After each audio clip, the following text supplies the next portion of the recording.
الحمدللہ رب العالمین والعاقبۃ للمتقین والصلاة والسلام علی سید الانبیاء والمرسلین اما بعد فاعوذ باللہ من الشیطان الرجیم بسم اللہ الرحمن الرحیم۔ سامعین و سامعات، ناظرین و ناظرات، السلام علیکم ورحمۃ اللہ وبرکاتہ۔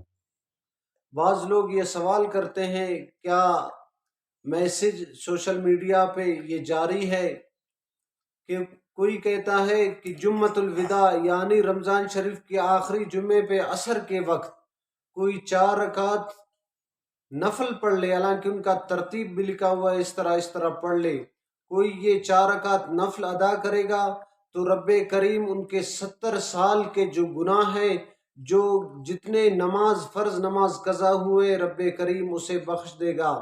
حالانکہ اس طرح کوئی حدیث نہیں، اس طرح کوئی واقعہ نہیں، اس طرح کوئی اہم واقعہ بھی نہیں ہے جو آج کل میسج پہ سوشل میڈیا پہ جاری و ساری ہے۔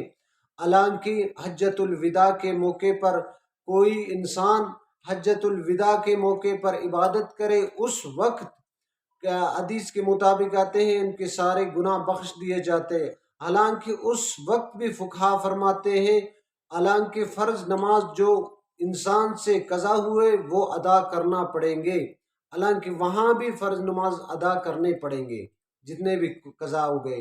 اور جو شخص جھوٹ باندھتا ہے کہ حضور علیہ السلام کے فرمان یا حدیث میں ہے کہ حالانکہ بخاری شریف کے حدیث سے حضور نے فرمایا من قضا متعمدا فلیتبوأ مقعدہ من النار، کوئی شخص جان بوجھ کر حضور پر جھوٹ تہمت باندھے، حضور نے فرمایا اس کا ٹھکانہ جہنم ہے۔